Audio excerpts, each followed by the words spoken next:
Un homme qui a particulièrement marqué ma vie et mon ministère, et j'aime parler de lui parce qu'il est pour moi un exemple, et c'est en quelque sorte un homme qui a été un promoteur en quelque sorte de toute la grâce de Dieu qui nous est parvenue jusqu'à ce jour.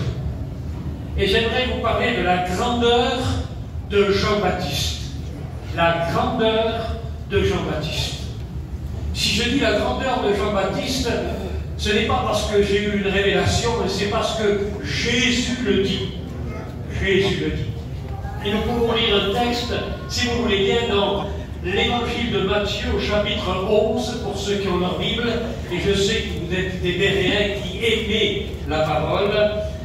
Chapitre 11 de Matthieu et au verset 7. Comme il s'en allait, Jésus se mit à dire à la foule au sujet de Jean: mais qu'êtes-vous allé voir au désert? Un roseau agité par le vent? Mais qu'êtes-vous donc allé voir? Un homme vêtu d'habits précieux? Voici ceux qui portent des habits précieux sont dans les maisons des rois. Mais qu'êtes-vous donc allé voir? Un prophète?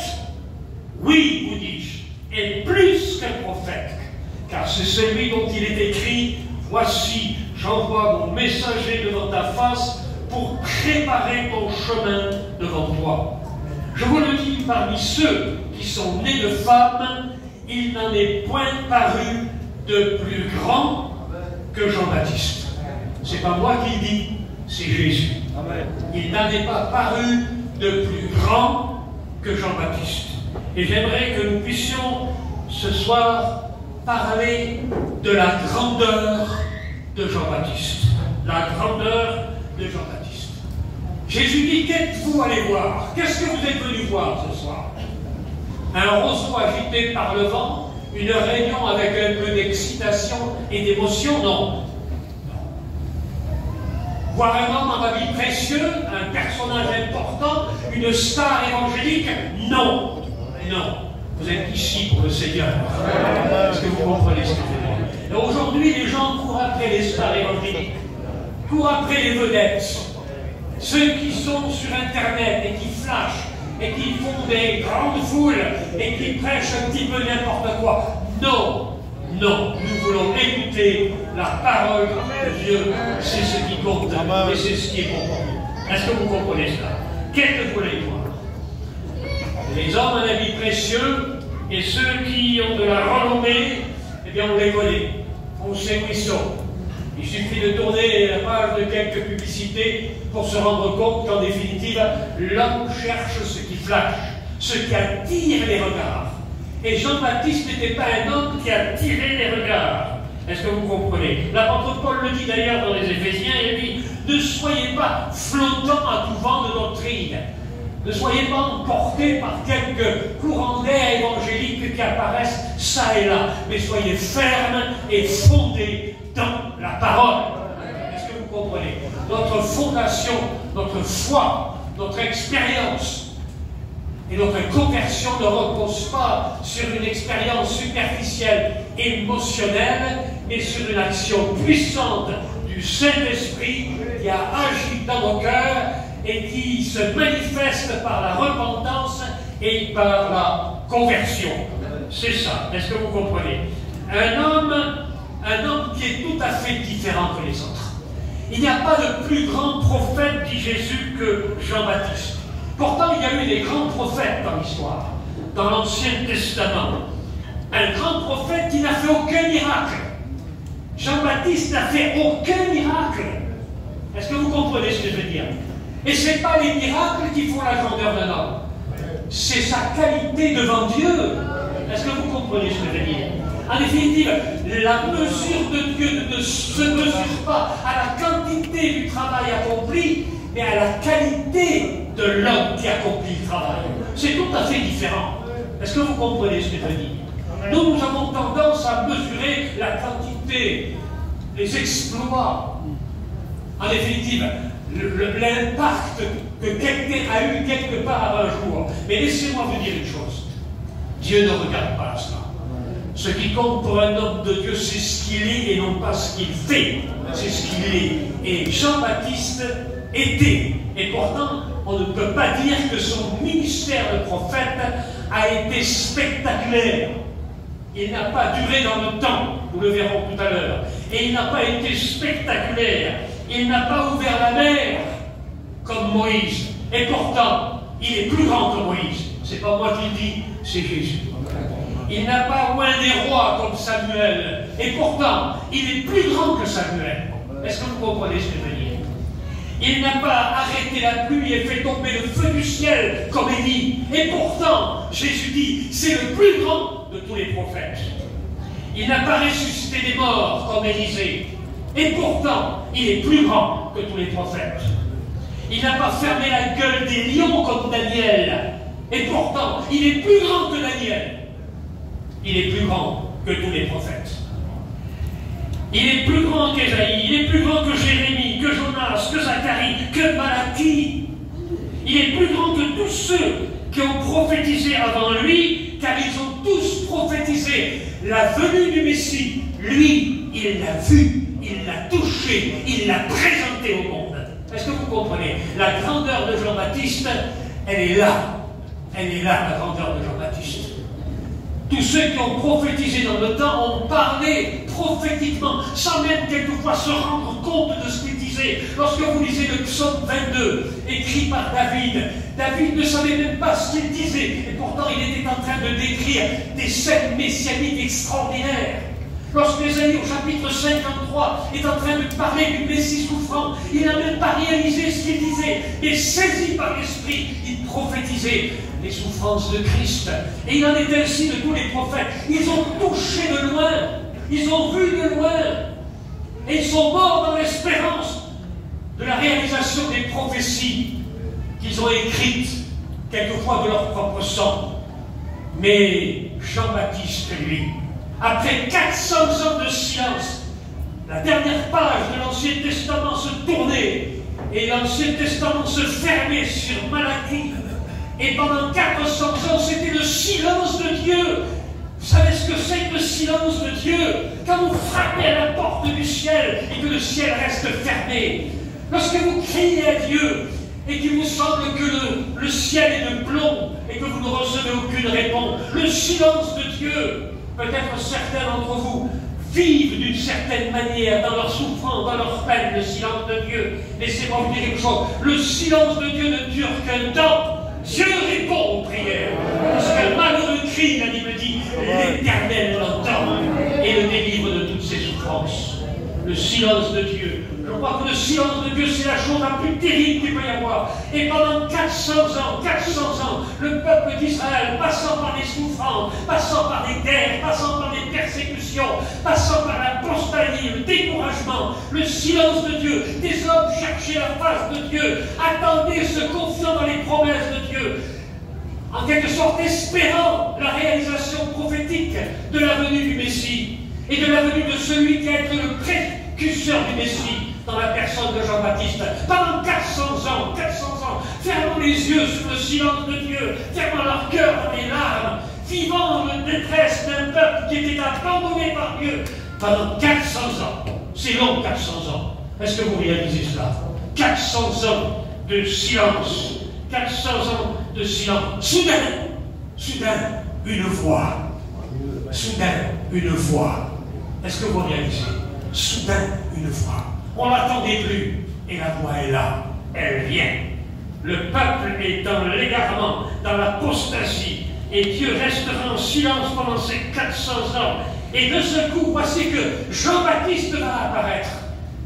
Il est une voix. Il est une voix. Mais qu'est-ce que tu es, Jean-Baptiste? Je suis une voix. Qu'est-ce que tu es, René? Je suis une voix. Qu'est-ce que tu es, frère Tony? Je suis une voix. Nous ne sommes que des voix. Une voix, on ne le regarde pas, une voix. On l'écoute, la voix. On regarde trop aux hommes. Et on oublie d'écouter la voix. Un serviteur de Dieu n'est pas un homme qui doit paraître et qui doit, en quelque sorte, imposer par sa présence. Ce qui compte chez un serviteur de Dieu, c'est la voix. Est-ce que vous comprenez ce qui se passe? Exactement comme du temps d'Ézéchiel. Du temps d'Ézéchiel. C'était une voix. Tous les prophètes ont été des voix qui annonçaient des malheurs, des voix qui annonçaient des jugements de Dieu. Mais c'était des voix. Et il faut écouter les voix de Dieu. Il faut écouter ceux qui prêchent la parole de Dieu, ceux qui prêchent la vérité, ceux qui prêchent la repentance, comme Jean-Baptiste l'a fait. Est-ce que vous comprenez ce que je veux dire? N'ayez pas peur de prêcher la repentance. On n'entend pas assez prêcher la repentance dans nos églises. Même dans les églises où il y a des chrétiens convertis depuis de nombreuses années, on a besoin d'entendre la repentance. Non pas seulement les inconvertis, mais nous, chaque jour, ça fait 63 ans que je connais le Seigneur. Laissez-moi vous dire une chose, je suis toujours brisé par la repentance. Je suis toujours à genoux, je suis cassé par la repentance. Et j'ai besoin de me repentir tous les jours. Tous les jours. Tous les jours. J'ai besoin de remettre en question ma vie. J'ai besoin de faire le point. J'ai besoin de mettre les compteurs à zéro. Et quand je mets les compteurs à zéro et quand je fais le point sur ma vie, alors je me mets à genoux, je pleure et je suis imprégné d'un esprit de repentance. Est-ce que vous comprenez cela? Une voix. C'était une voix. Et oui, il est une voix. On ne regarde pas une voix, j'ai noté, mais on l'écoute. On l'écoute. Ne regardez pas sur moi, écoutez la voix. C'est important. Et oui, il est une voix qui redonne l'espoir au peuple. Cette voix qui est arrivée, ce ministère, cette voix qui est annoncée, les oracles de Dieu et la venue du Messie, elle redonne espoir au peuple. Est-ce que vous comprenez ce que je veux dire? Il faut que notre voix, en tant que serviteur de Dieu, redonne l'espoir au peuple. On n'est pas là pour les accabler, on n'est pas là pour les sanctionner, on n'est pas là pour les écraser. On peut leur dénoncer éventuellement le péché, les amener à la repentance, mais toujours, toujours, toujours un mot d'espoir, toujours le remède qui refait démarrer l'Église et qui refait démarrer les chrétiens. C'est important. Est-ce que vous comprenez ce que je veux dire? C'est important. Eh oui, trop de gens regardent la voix. Un peuple et une nation, semblable à Ézéchiel au chapitre 37. Vous connaissez ce récit où le prophète est appelé à se rendre dans une vallée d'ossements desséchés. Des ossements desséchés, des tibias, des crânes, des péronnées, des colonnes vertébrales qui se trimballent partout dans cette vallée d'ossements desséchés. On n'est même pas capable de reconnaître les cadavres. Et voici que Dieu s'adresse à son prophète. Il dit, Jérémie, tu crois que ces ossements peuvent revivre? Alors lui, il est là, mais tu sais quoi, Seigneur, tu connais, je ne sais pas moi, je peux pas, ça paraît complètement illogique, c'est impossible, regarde dans l'état qu'ils sont, tu sais quoi, Seigneur? Oui. Et l'Éternel lui dit, parle. Vous savez, le mot employé par parle, vous savez ce que c'est? Proclame, prêche, annonce, proclame. La proclamation, c'est plus que parler la proclamation. C'est annoncer les oracles de Dieu. C'est être animé de l'autorité de Dieu. Quand on proclame quelque chose, c'est qu'en définitive, on a un message du roi pour le peuple. C'est ça la proclamation. Est-ce que vous comprenez? Proclame, prêche, annonce.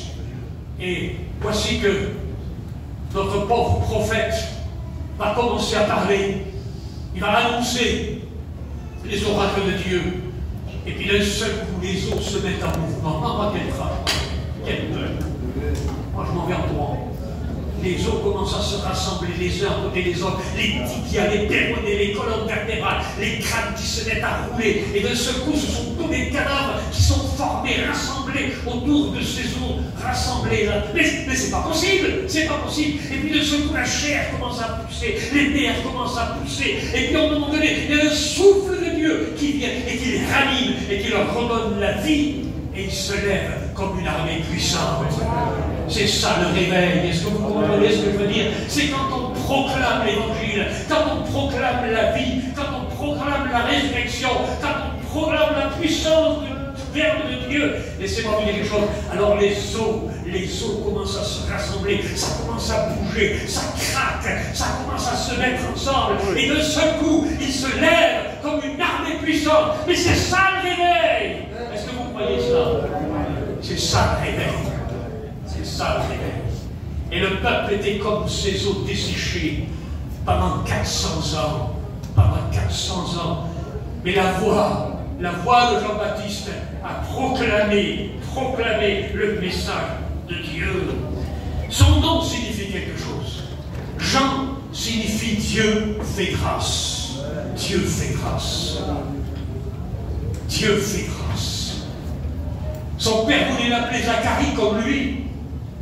Sa mère avait certainement dû broder quelques belles tuniques, sachant que son fils allait être dans la lignée des sacrificateurs. Son père rêvait de le voir à ses côtés entrer dans le temple. Et il aurait voulu l'appeler Zacharie pour marquer sa génération, pour se souvenir de lui, qui avait été sacrificateur avant lui. Il aurait voulu cela. Qui ne voudrait pas que son fils porte le nom du Père? Quel honneur! Quel honneur! Mais Dieu en voulait autrement. Tu ne l'appelleras pas Zacharie, tu l'appelleras Jean. Parce qu'il y a une porte de la grâce qui va s'ouvrir au travers de lui. C'est ça qui fait la différence. Zacharie, tu peux l'appeler Zacharie, il n'y a pas de problème. Son nom signifie quelque chose à Zacharie. Mais laissez-moi vous dire une chose. Jean signifie une grâce qui s'ouvre.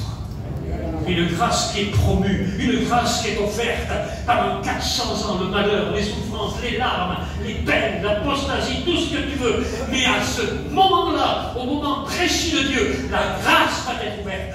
Jean-Baptiste, en quelque sorte, est la porte de la grâce. Il ferme la porte de la loi, il ferme la porte de l'Ancien Testament, il ferme la porte de cette période où le peuple souffrait en faisant ses efforts pour essayer de plaire à Dieu, en se tuant dans les sacrifices, en faisant tout ce qu'il faut, avec force, en essayant de s'obliger à servir Dieu d'une manière ou d'une autre, dans la peine, dans la souffrance, dans le rejet, dans les échecs après échecs. Mais à partir de Jean-Baptiste, c'est la grâce qui est ouverte.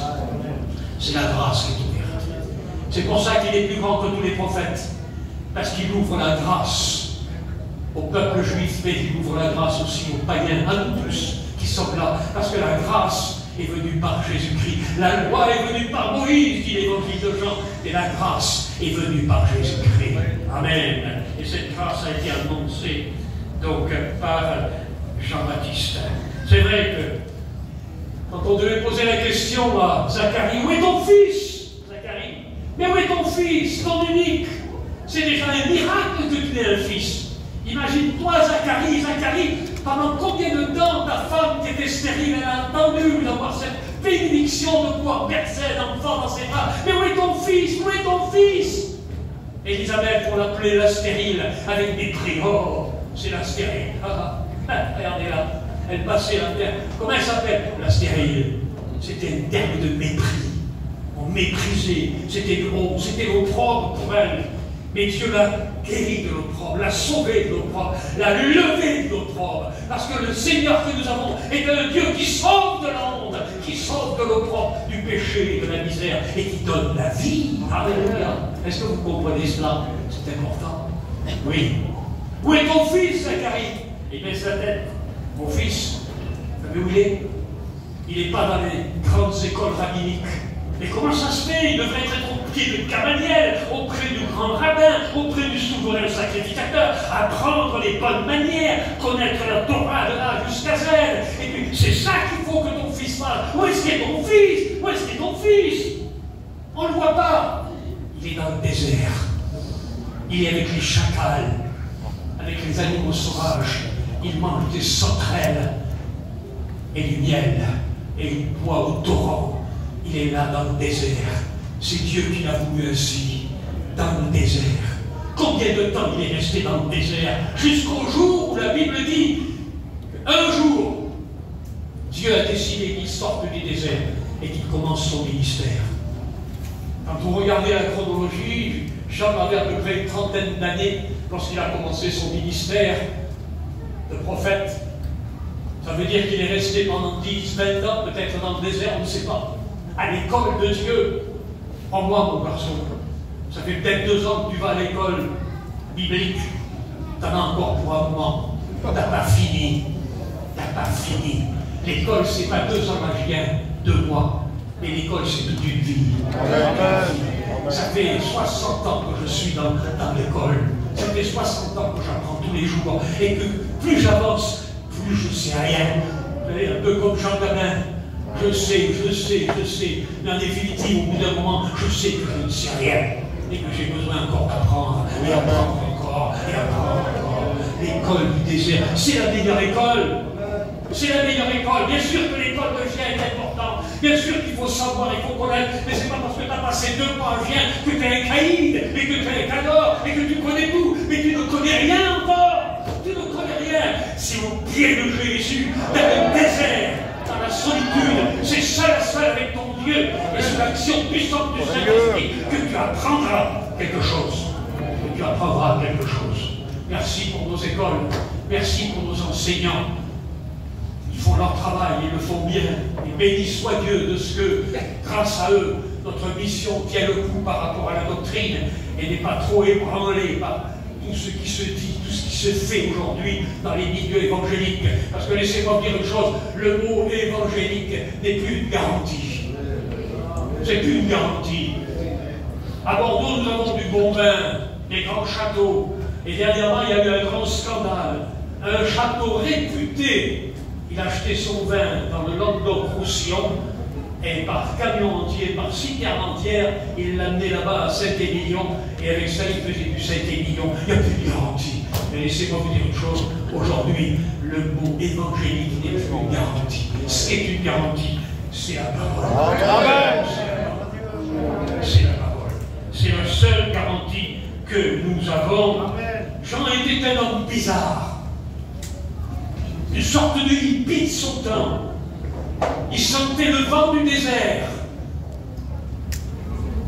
Il sentait aussi le poil de chameau, puisque c'était son vêtement. Ah, il n'y avait pas les parfums du temple. Il y avait les parfums du désert. Est-ce que vous comprenez cela?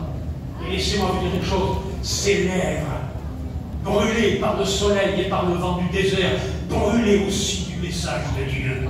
Et c'est ça qui fait toute la différence. Il n'avait pas d'apparence. Laissez-moi vous dire une chose, c'est dans le désert qu'on forme les plus forts. C'est dans le désert que se forment les meilleurs. Lorsqu'on envoie des soldats se former, on ne les forme pas dans des lieux de retraite avec le grand confort, on les amène dans les lieux de combat, dans les lieux difficiles, dans les endroits où ils sont amenés à souffrir, souffrir de la chaleur, souffrir du contexte dans lequel ils vont vivre, souffrir aussi de l'arrachement et peut-être éventuellement des oppositions qu'ils vont recevoir et peut-être même de l'ambiance dans laquelle ils vont vivre, mais ils vont apprendre à la meilleure des écoles. J'ai rencontré des hommes qui ont fait des années de prison dans les goulags en Russie. Des années de prison, 14 ans de prison, 14 ans de prison, 14 ans de privation, même pas de Bible, même pas la parole de Dieu. Et je me rappelle, quand je lui ai posé la question, mais comment tu faisais sans la Bible? Il dit, mon père, qui avait été pasteur avant moi et qui avait fait 10 ans de goulag, m'avait dit en sortant, il faut que tu apprennes la Bible par cœur, que tu l'apprennes par cœur. Il apprenait des dizaines de versets, des centaines de versets, des passages entiers, des pages entières, des livres entiers, des psaumes entiers. Il avait une mémoire phénoménale. Et un jour, il a été arrêté, jugé, condamné à 14 ans de goulag, 14 ans de déportation dans les camps de Sibérie, par moins 40, moins 50. Pas de Bible, rien, que sa mémoire, que sa mémoire. Et le soir, quand il lisait la Bible, imprégné de ce qu'il était dans sa mémoire, de la parole de Dieu, il lisait la parole de Dieu dans sa mémoire. Tellement qu'il avait une mémoire visuelle, il en tournait les pages, à mesure qu'il lisait. Imaginez-vous un peu la mémoire de la parole qu'il avait. Et le temps était venu de prêcher l'évangile, et il se mettait à prêcher l'évangile aux gens qui étaient avec lui prisonniers, des droits communs, des voyous, de toutes sortes de choses, des hommes politiques qui étaient déportés dans ces camps. Et à un moment donné, il fallait faire des baptêmes. Et comme il n'y avait pas d'eau, pas de baptistère pour faire des baptêmes, et qu'il faisait froid, alors il faisait des baptêmes dans la neige. Il dégageait de la neige, il couchait le baptisé dans la neige, il le recouvrait de neige, et lorsqu'ils sortaient de la neige, ils étaient baptisés d'eau. Vous allez peut-être crier au scandale, c'est maléfique, mais la neige c'est de l'eau. C'est de l'eau solidifiée, mais c'est de l'eau. Est-ce que vous comprenez ce que je veux dire? La neige c'est de l'eau. des hommes de Dieu qui ont été forgés dans l'épreuve, dans le désert des coulages, dans le désert de la déportation, dans le désert des souffrances. Et ça fait des hommes de caractère. Dieu voulait que Jean-Baptiste soit un homme de caractère.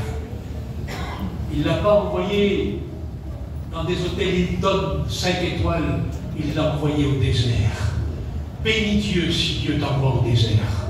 Bénis-le parce qu'il veut forger ton caractère, ta personnalité d'homme de Dieu. Est-ce que tu comprends ça? C'est important.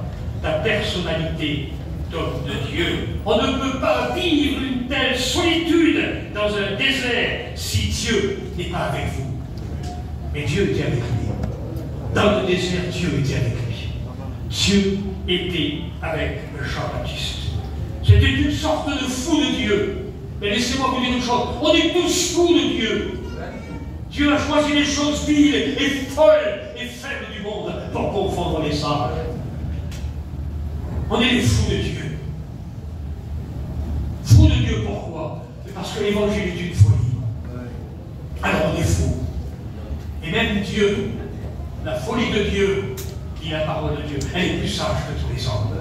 Alors on est contaminé, on a reçu la contagion de la folie de Dieu. Il faut être fou pour des hommes qui sont partis au bout du monde pour prêcher l'évangile au XVIIIe siècle en Chine, alors que c'était la persécution, alors qu'ils risquaient leur vie. Il faut être fou pour aller en Afrique, annoncer la parole de Dieu parmi les pygmées. Il faut être fou pour aller au Cambodge ou dans n'importe quel pays dans le monde pour apporter le message de l'évangile à des hommes qui vivent dans la misère. Il faut être fou pour un Wilkerson de laisser son église en Pennsylvanie et d'aller dans les rues de New York prêcher l'évangile à des gangs et sauver des hommes qui sont dépravés dans la misère, dans l'alcool et dans la drogue. Il faut être fou, fou. Mais soyons fous de Dieu. Conduisons-nous comme des fous et annonçons la folie de l'évangile qui est pourtant une puissance de Dieu pour le salut de quiconque croit. Si toi tu ne veux pas te faire passer pour un fou, c'est que ton évangile, c'est un évangile à l'eau de rose, c'est un évangile à la facilité, c'est un évangile dans du coton, c'est un évangile dans de la crème anglaise. Est-ce que tu comprends ce que je veux dire? Non. La folie de l'évangile, elle change les cœurs, elle bouleverse les vies, elle brise les consciences, elle arrache du cœur des cris de douleur et de repentance et de conversion et il se tourne vers Jésus-Christ. La folie de la prédication, la folie de Jean-Baptiste. Un message sans compromis. Sans compromis. Vous ne pouvez pas l'acheter. Vous ne pouvez pas l'acheter. C'est grand ça. Peut-être que certains se font acheter par des flatteries. Ça peut arriver, ça, vous savez, on vous flatte, on vous fait un bon repas. Alors on n'ose plus prêcher après trop des choses difficiles. On ne va pas choquer les gens, ils sont tellement gentils, ils sont tellement bons. Et puis si on choque un peu, on va vider la moitié de l'église. Et puis si les gens s'en vont, on n'aura plus d'offrande, comment on va faire? Alors on essaie de faire un petit peu de compromis, un évangile assez facile. Jean-Baptiste était un homme sans compromis. N'ayez pas peur de dire la vérité. La vérité, c'est une force. La vérité, c'est une puissance. La vérité, c'est une autorité. Rien ne peut arrêter la vérité. Mais il faut que nous soyons imprégnés de la vérité. Même si la vérité est difficile à dire quelquefois, disons-le. D'abord, ça lui a coûté cher à Jean-Baptiste de dire la vérité. Lorsqu'il s'est trouvé devant le roi Hérode, et qu'il lui a dit, Hérode, aussi grand que tu sois, moi je ne mâcherai pas des mots. Je parlerai aux publicains comme je parle aux sacrificateurs, comme je parle aux soldats qui est là. Je te parlerai de la même manière. Tu n'as pas le droit de vivre avec la femme de ton frère. Tu vis en adultère, tu vis dans le péché. Ah, vous allez dire ça au roi. Ça va vous coûter cher, ça lui a coûté la tête. Est-ce que vous comprenez ce que je veux dire? Il n'a pas mâché ses mots. Pas de compromis. Un homme de vérité, un homme qui n'a pas peur. Il avait le même langage devant les publicains, devant les prêtres, même devant Hérode. Paul aussi, lui, ne mâchait pas ses mots. Suis-je devenu votre ennemi parce que je vous dis la vérité? Suis-je devenu votre ennemi? Galates chapitre 4. Quelquefois, on ne veut pas se faire d'ennemis quand on prêche l'évangile. On ne veut pas se faire d'ennemis. On voudrait que tout le monde soit nos amis. On voudrait plaire à tout le monde. On voudrait que ça se passe bien. Il ne faut pas avoir peur de dire la vérité. Il ne faut pas avoir peur de perdre des amis. On n'est pas là pour se faire des amis, on est là pour les sauver du péché, de la misère, de la perdition. Et le seul moyen, c'est de dire la vérité, de prêcher la vérité. Il sera grand devant le Seigneur. C'était la parole qui a été annoncée dans Luc au chapitre 1er, verset 15, en parlant à Zacharie. L'ange avait dit, ton fils, celui que tu appelleras Jean, il sera grand devant le Seigneur. L'important, ce n'est pas d'être grand devant les hommes, c'est d'être grand devant le Seigneur. Grand devant le Seigneur. La grandeur de Jean-Baptiste. Laisse-moi te dire une chose, ce n'est pas les hommes qui font les hommes grands. Ce n'est pas l'école biblique qui fera de toi un grand. Ce n'est pas ton portefeuille qui fera de toi un grand. Ce n'est pas ton langage, ta connaissance qui fera de toi un homme grand. Peut-être pour le monde, oui. C'est vrai.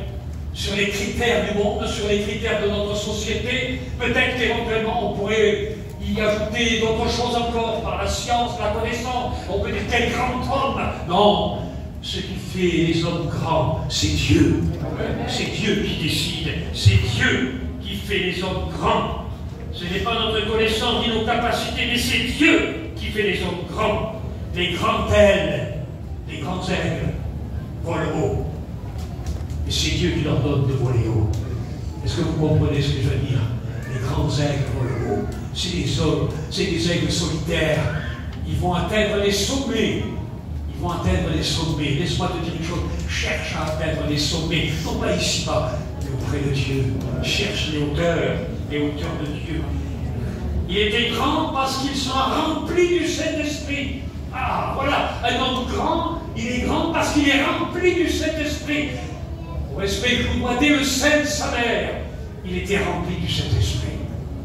Lorsque Marie a reçu une bonne nouvelle qu'elle allait être la mère du Sauveur, s'est précipitée vers sa cousine Élisabeth, parce qu'elle avait appris qu'Élisabeth allait avoir un enfant. Elle est arrivée dans la maison d'Élisabeth, qui était, au respect que je vous dois, en attente depuis 6 mois. Dès que les deux femmes se sont rencontrées, ces deux femmes choisies de Dieu, qui étaient porteuses, en quelque sorte, de l'essence même de la grâce, l'une par son message et l'autre par sa vie et par le don de sa vie. Laissez-moi vous dire une chose, la Bible dit que dans le sein d'Élisabeth, Jean a tressailli de joie par le Saint-Esprit. Il était grand, animé du Saint-Esprit avant même sa naissance. Comme s'il y avait un choix de Dieu, une élection particulière. Dieu fait l'élection. Pourquoi Dieu ne te choisirait-il pas ce soir pour une mission particulière? Commence à être petit pour devenir grand. Commence à passer par le désert et il fera de toi quelqu'un de grand. Ton ambition ne servira à rien. Tes projets ne serviront à rien. Laisse-toi modeler comme le potier fait un vase et qu'il fera de toi un vase d'honneur.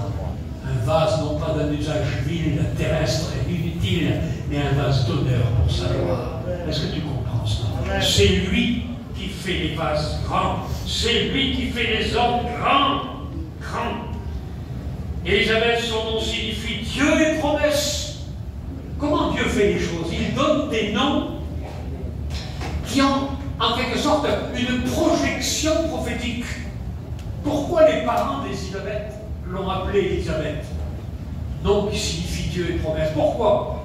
Si vous auriez demandé à la mère d'Élisabeth pourquoi tu lui as donné ce nom-là, mais parce que, eh bien, sa grand-mère s'appelait Élisabeth, son arrière-grand-mère s'appelait Élisabeth. Oui, peut-être bien. Mais pendant toutes ces années-là, pendant ces 400 ans, peut-être de génération en génération, ils ont en quelque sorte attendu avec patience, mais avec ferveur, que Dieu réalise sa promesse. Élisabeth, Dieu est promesse. Est-ce que vous comprenez? Dieu est promesse. C'est important. Crois que Dieu est promesse pour toi ce soir. Crois que Dieu peut visiter ton foyer. Crois que Dieu peut bénir ton couple. Crois que Dieu peut bénir tes enfants. Parce que Dieu est promesse. Dieu est promesse. Pendant 400 ans, le silence de Dieu. Et il y avait des hommes qui priaient, qui intercédaient. Dieu est promesse. Dieu est promesse. Dieu l'a dit et Dieu le fera. Dieu l'a dit et Dieu le fera.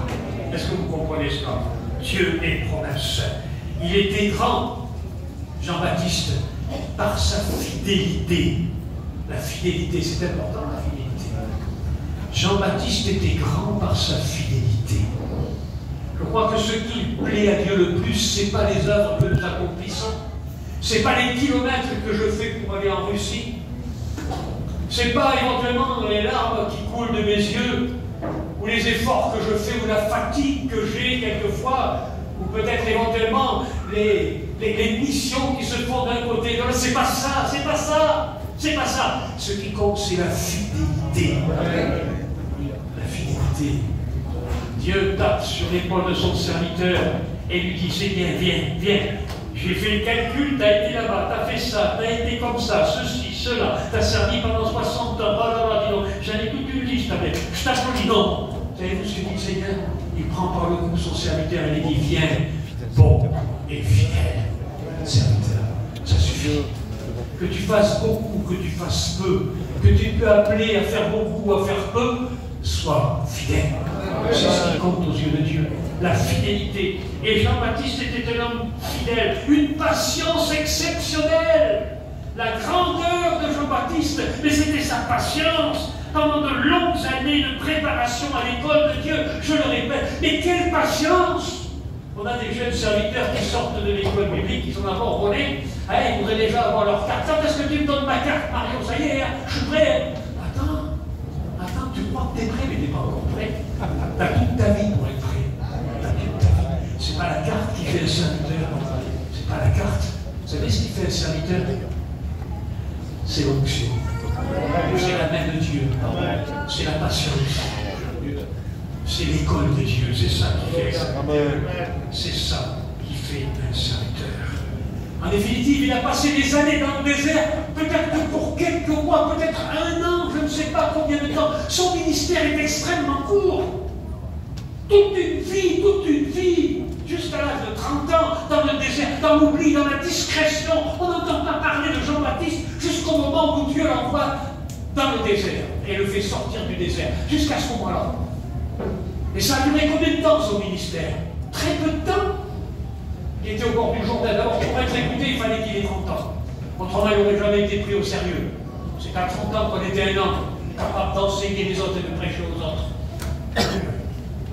Qu'est-ce que tu fais, Jean-Baptiste, au désert? Je me prépare. Mais tu te prépares, ça fait 10 ans que tu te prépares. Vas-y. Je me prépare. J'attends le signal. J'attends le signal. J'attends le signal. C'est important d'attendre le signal. Vous êtes d'accord avec moi, les serviteurs? Attendre le signal. Il y en a qui vont trop vite. Attends le signal. Parce que quand Dieu te donnera le signal, ça sera le bon moment. Quand Dieu te donnera le signal, ça sera le bon moment. En attendant, tu es à l'école de Dieu. Tu es à l'école de Dieu. Et patience. Sois patient. Il a dit, il marchera devant Dieu. Il marchera devant Dieu. C'était là sa marche. Il marchera devant Dieu. C'est-à-dire que les yeux de Dieu sont sur lui. Il marche devant Dieu. Est-ce que vous comprenez ce que je veux dire? Quelle qualité d'homme de Dieu que Jean-Baptiste? Un homme qui marche devant Dieu. C'est la marche d'un serviteur. C'est la marche d'un chrétien. Marcher devant Dieu. Pas 10 mètres derrière. Pas 20 mètres derrière. Devant Dieu. Sachant que les regards de Dieu sont sur toi. Sachant qu'il t'observe. Qu'il te voit. Et pourquoi l'apôtre Paul, convaincu de cela, pouvait dire dans l'Épître aux Corinthiens, nous ne donnons aucun scandale à quoi que ce soit, pour ne pas que le ministère soit un sujet de blâme, parce qu'il savait que les regards de Dieu étaient sur lui. Il marchait devant Dieu, il servait devant Dieu, il parlait devant Dieu, il prêchait devant Dieu. Est-ce que vous comprenez ce que je veux dire? N'oubliez jamais que nous sommes devant Dieu, et que tout ce que nous faisons devant Dieu. Et oui, il était là, sous le regard de Dieu, avec l'esprit et la puissance d'Élie, dit la parole de Dieu. Ce n'était pas Élie, il le dit lui-même, je ne suis pas Élie. Et pourtant, il marchait avec l'esprit et la puissance d'Élie. L'onction d'Élie. Moi, je voudrais cette onction-là. Je ne voudrais pas avoir l'onction pour faire tomber le feu du ciel, ou pour arrêter la pluie, mais je voudrais avoir l'onction pour convaincre les cœurs, pour toucher les cœurs. Moi, je ne demande pas l'onction pour faire des miracles, je demande l'onction pour sauver les âmes. Que l'onction puisse pénétrer comme une épée à double tranchant le plus profond des cœurs. Le plus profond des cœurs, comme le jour de la Pentecôte où l'apôtre Pierre a prêché pour la première fois un discours qui a duré 5 minutes. Pas une grande prédication. Hein. Aujourd'hui, si vous prêchez 5 minutes, on n'est pas déjà fini. Pas possible. Il a prêché un discours de quelques minutes. Et la Bible dit qu'ils ont eu le cœur transpercé. Quelle onction! Il n'a fait aucun miracle, Pierre. Hein. Il n'a pas dit, non, je vais vous prouver que ce que tu dis, c'est la vérité. Paralytique, viens là, toi. Viens là, toi. Non, il n'a aucun miracle. Le jour de la Pentecôte, il n'a fait aucun miracle. Je ne crois pas. Il n'a pas fait de miracle. Quelques jours après, il a fait un miracle, oui. À la belle porte du temple. Mais le jour de la Pentecôte, il n'a fait aucun miracle. On a l'impression qu'il faut à tout prix qu'il y ait des miracles. Non. Le grand miracle, vous savez ce que c'est? C'est lorsque la parole de Dieu pénètre un cœur, elle bouleverse une vie, change une vie, brise les chaînes, libère de la drogue, de l'alcool, de la misère, réconcilie les foyers. Mais c'est ça le vrai miracle de la parole. Et béni soit Dieu s'il y a des guérisons. Je ne suis pas contre. Béni soit Dieu. Je compte sur les promesses de Dieu. Dans ces meurtrissures, nous sommes guéris, dit la Bible. Et j'y crois. J'ai souvent vu des manifestations des miracles. Et la puissance d'Élie et l'esprit d'Élie. Aucun miracle. Et pourtant, il avait sur lui l'onction. Eh oui, il avait sur lui l'empreinte du ministère d'Élie et le message d'Élie. Message d'Élie pourquoi? Un message sans compromis, comme je vous le disais tout à l'heure. Un homme qui faisait confiance à Dieu et qui portait, proclamait les paroles de Dieu. Proclamer les paroles de Dieu. Il était grand dans sa soumission à Dieu et à l'Esprit de Dieu. Celui qui m'a envoyé m'a dit, c'est grand frère, celui qui m'a envoyé m'a dit. Il n'a pas dit, je pense que ça serait bien que non. C'est celui qui m'a envoyé là. C'est lui qui m'a dit. C'est lui qui me dicte les mots que je dois dire. C'est lui qui m'inspire mon message. C'est lui qui me communique ses paroles. Celui qui m'a dit, c'est celui qui m'a envoyé. Jean était à l'écoute de l'Esprit de Dieu. C'est sa grandeur en lui. À l'écoute de l'Esprit de Dieu. Attentif à l'écoute de l'Esprit de Dieu. Et oui, la preuve, c'est qu'à un moment donné, le Seigneur lui a dit, celui sur qui tu verras descendre l'Esprit, c'est lui. Il en a baptisé des centaines. Des petits, des grands, des gros, des maigres, des riches, des pauvres, des prêtres, des sacrificateurs, tout ce que vous voulez. Ils venaient tous là pour se faire baptiser.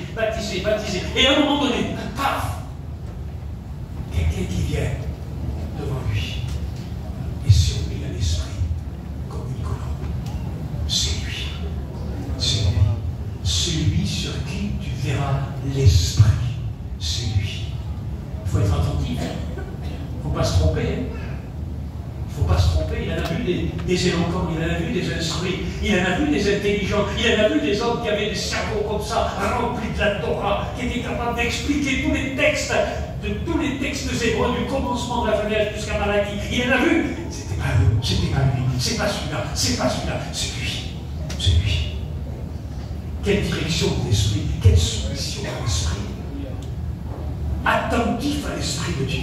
On a besoin d'hommes qui soient attentifs à l'esprit de Dieu aujourd'hui. D'hommes sensibles à l'esprit. C'est pas évident ça. Sensible à l'esprit.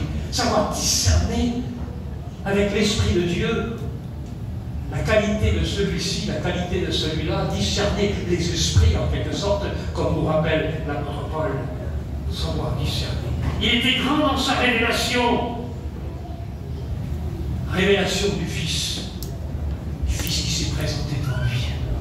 Lorsqu'il l'a vu, il s'est tourné vers lui. Et il a dit, voici celui que je montre du doigt. Voyez cet homme qui est là. Voici l'agneau de Dieu qui ôte le péché du monde. Quel message! Il a détourné les regards de lui pour les faire tourner vers Jésus. C'est ça le serviteur de Dieu. On n'a pas le droit de détourner les regards sur nous, mais on a le devoir de détourner les regards de gens sur Jésus. C'est Jésus qu'on voit. C'est pas nous. Ne me regardez pas moi, je ne suis qu'une voix. Je suis qu'une voix, ça ne se regarde pas. Une voix, c'est rien du tout. Une voix, c'est anonyme. Mais laissez-moi vous dire une chose, je suis une voix. Et voici ce que dit la voix. Voici l'agneau de Dieu qui ôte le péché du monde. Il a tourné la page de l'Ancien Testament pour ouvrir la page de la grâce. Quel ministère! C'est pour ça que c'est le plus grand. C'est pour ça que c'est le plus grand. Il a tourné la page. Il était grand dans son humilité. Grand dans son humilité. C'est pas évident, hein? Lorsque vous avez quelques disciples autour de vous et que vous dites voici l'agneau de Dieu, et puis que les disciples vous regardent et disent c'est pas toi alors? Non, c'est pas moi, c'est lui. Ah bon? Allez, ciao. Ils ont pris Jésus. C'est pas le cœur, ça. Mais où est-ce que vous allez, les gars, là? Vous n'allez pas me laisser tomber. Moi, je suis quand même votre enseignant, je suis quand même pas n'importe qui, je suis votre pasteur. Non. L'humilité de Jean-Baptiste, c'est pas moi, c'est lui, c'est lui. Alors, suivez-le à lui, ne suivez pas à moi, suivez-le à lui. Il faut accepter ça. Il y a des gens qui n'acceptent pas ça. Ils n'aiment pas qu'on prenne leur place. Ou ils n'aiment pas qu'on les abandonne pour un autre. Moi, j'ai vu ça. J'ai vu, quand je travaillais en Russie, je me suis rendu compte qu'en définitive, celui que j'ai formé, celui que j'ai pris dans mes mains, il prenait une importance extraordinaire. Il devenait l'homme de la situation. Il devenait l'homme loin de Dieu. L'homme qui prenait en charge l'œuvre là-bas. Et je me suis réjoui. J'ai dit, vas-y. Allez, quitte le travail. Prends le travail en main. Vas-y, c'est ton œuvre, c'est ton pays, c'est ton peuple. Prends le travail. Moi, je suis derrière, je serai avec toi. Je suis à tes côtés. T'inquiète pas. Tant que je vivrai, je serai avec toi. Vous comprenez la différence? Il y a des gens qui n'aiment pas se faire marcher sur les pieds. Il y a des gens comme ça qui n'aiment pas se faire marcher sur les pieds. C'est moi le patron, hein. Attention, hein. Il y en a des petits patrons comme ça dans les églises. Mais pas les patrons, c'est lui le patron. C'est lui le patron. Quelle humilité, il était grand. Il était grand. À un moment donné, il a même dit, il faut qu'il croisse, il faut qu'il grandisse. Mais que moi je diminue. Et au point de diminuer, de disparaître, que je diminue et que je disparaisse. La grandeur de Jean-Baptiste, c'est son humilité. Il était grand dans l'humilité. Est-ce que vous comprenez ça? Eh oui. Jean-Baptiste était le plus grand, mais il était qu'un homme. Il était qu'un homme.